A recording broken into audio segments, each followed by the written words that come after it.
حالا این دیگه هم میکنم مال مولاناست. ای چو خربنده حریف کون خر، بوسگاه یافتی ما را ببر. چون ندادت بندگی دوست دست، میل شاهی از کجاات خواست است. اگر بندگی دوست نصیبت نشده، اگر تو زنده به حضور نیستی و تسلیم نیستی و منداری، اینو میگه. این میل به شاه بودن از کجا در تو پیدا شده؟ در هوای آنچه گویندت زهی، بسته ای در گردن جانت زهی. روبه ها این دم حیلت را بهل، وقف کن دل بر خداوندان دل. بعد از اینجا مربوط به مطلب ما میشه خیلی بیشتر. تو دلا منظور حق آنگه شوی، که چو جزوی سوی کل خود روی. حق همی گوید نظر من در دل است، نیست بر صورت که آن آب و گل است. تو همی گویی مرا دل نیز هست، دل فراز عرش باشد نه به پست. در گل تیره یقین هم آب هست، لیک زان آبد نشاید آب دست. زان که گر آب است مغلوب گل است، پس دل خود را مگو چین هم دل است. آن دلی که از آسمان ها برتر است، آن دل ابدال یا پیغمبر است. پاک گشته آن ز گل صافی شده، در فزونی اومده وافی شده. خب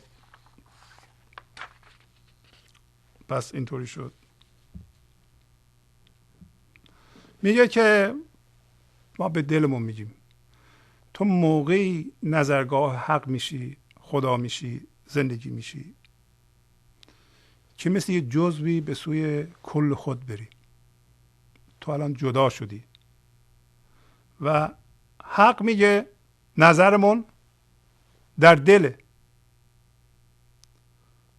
بر صورت نیست، بر فرم نیست، بر من ذهنی نیست، برای اینکه اون آب و گله.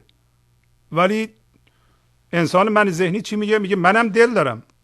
تو همی گویی مرا دل نیز هست، دل فراز عرش باشد نی به پست.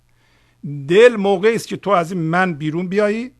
وقتی از این من بیرون بیایی، درست شبیه این است که شما در این فضا میری، یعنی تمثیل جسمیش اینه، شما سوار یک وسیله نقلیه میشی، میری تا به اونور عرش برسی، یعنی به ته فضا برسی.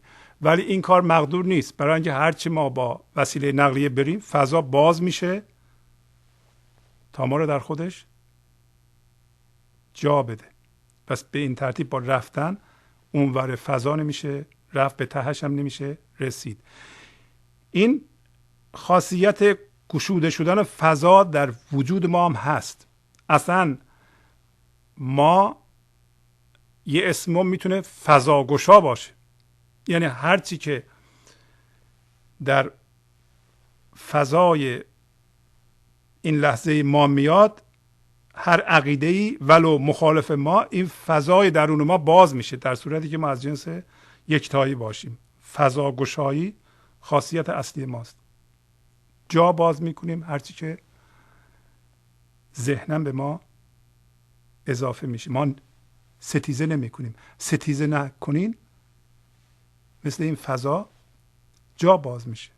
پس چجوری میریم به عرش؟ ما از این فضا میایم بیرون از طریق تسلیم. به محض اینکه شما توجهتون رو از روی فرم ها بردارید و روی فضا متمرکز کنید، در درونتون این فضا باز میشه. در درونتون این فضایی که ازش صحبت میکنه، میگه پس ما میریم ورای عرش. میگه دل فراز عرش باشد نی به پست. آب و گل که در الان دل ماست، اون دل نیست، بلکه بی فرمی دله. حالا میگه در گل تیره یقین آب هست، ولی با اون آب نمیتونی دست رو تمیز کنی.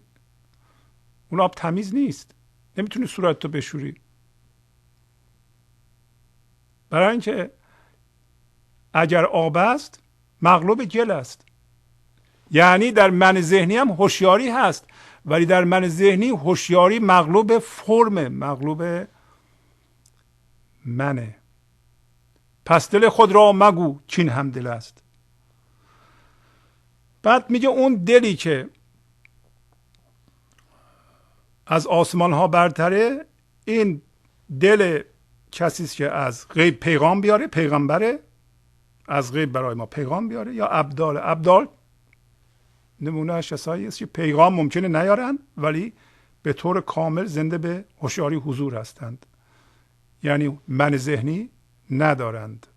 حالا داستانهایی راجع به ابدال هست که به اعتباری 7 نفر، به اعتباری 40 نفر، ما به اونجاها نمیریم.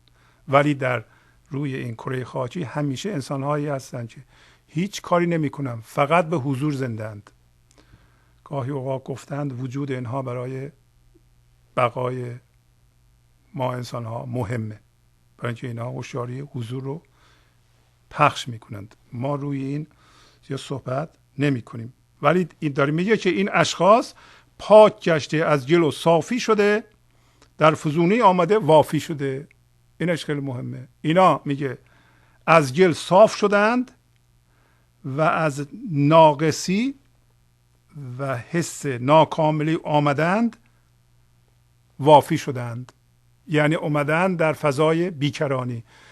پس کسی که در فضای عشق حس بیکرانی میکنه، از پایگاه فراوانی به جهان نگاه میکنه. خیلی از ما ایرانی ها متاسفانه از پایگاه محدودیت و پایگاه کمیابی به جهان نگاه میکنیم. در نتیجه از جنس کمیابی میشیم و محدودیت میشیم و همون محدودیت و کمیابی را ایجاد میکنیم.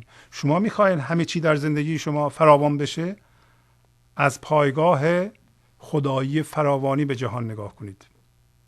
در این صورت همه چی در زندگی شخص شما فراوان خواهد شد. ترک گل کرده سوی بحر آمده، رسته از زندان گل بحری شده. آب ما محبوس گل مانده است هین، بحر رحمت جذب کن ما را ز طین. بحر گوید من تو را در خود کشم، لیک میلافی که من آب خوشم. لاف تو محروم می‌دارد تو را، ترک آن پنداشت کن در من درآ.